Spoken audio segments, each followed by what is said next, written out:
In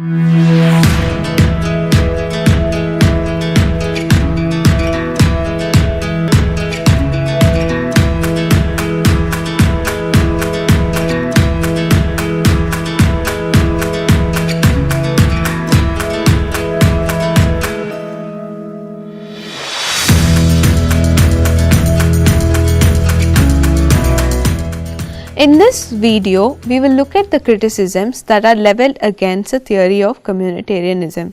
The first criticism is that the communitarians have an obscure idea of the nature, extent and shape of what a community is.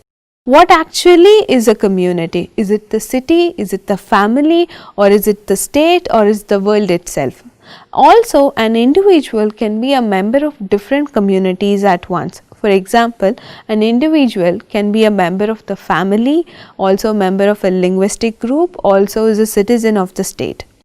The problem arises when there is a conflicting interest of two different communities and the individual has to choose one. For example, what if an individual has to choose between the conflicting interest of a linguistic group or that of the state? The answer to this question cannot be found in the communitarian approach to justice. The second criticism that is leveled against the theory of communitarianism is that the communitarians believe that all characters of the human are acquired by that individual being a part of the community.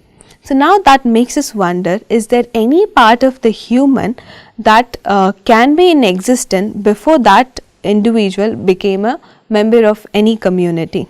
Now let us further discuss on this point with the help of an example.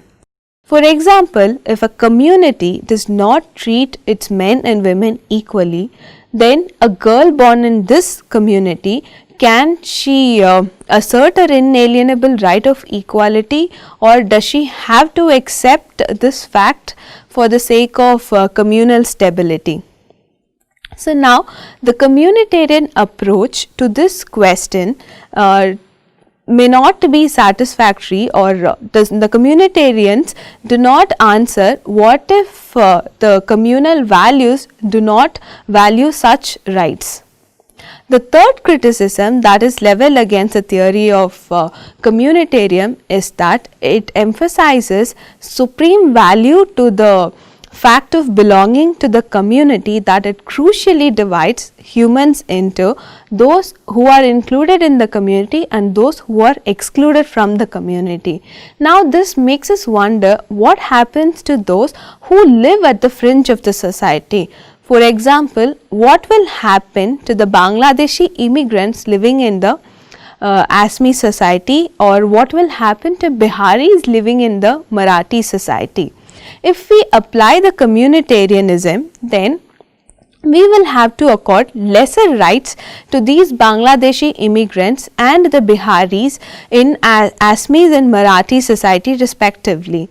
So now this makes us wonder if we have to assume or if we have to assign the civil nature to the human rights, especially in the context of fast globalizing world.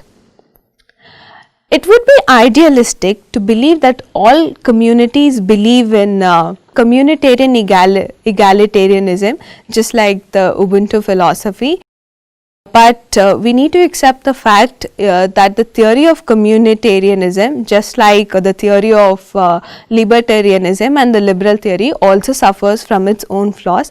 But we need to give credit to the theory of communitarianism for two things, that we can know good in common that we cannot know alone, and also the communitarianism prevents from the whitewashing of this world by the imposition of moral values of one hegemonic power.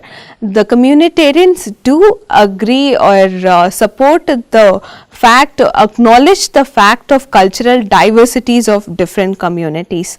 So with this we end our discussion on the theory of communitarianism. Thank you.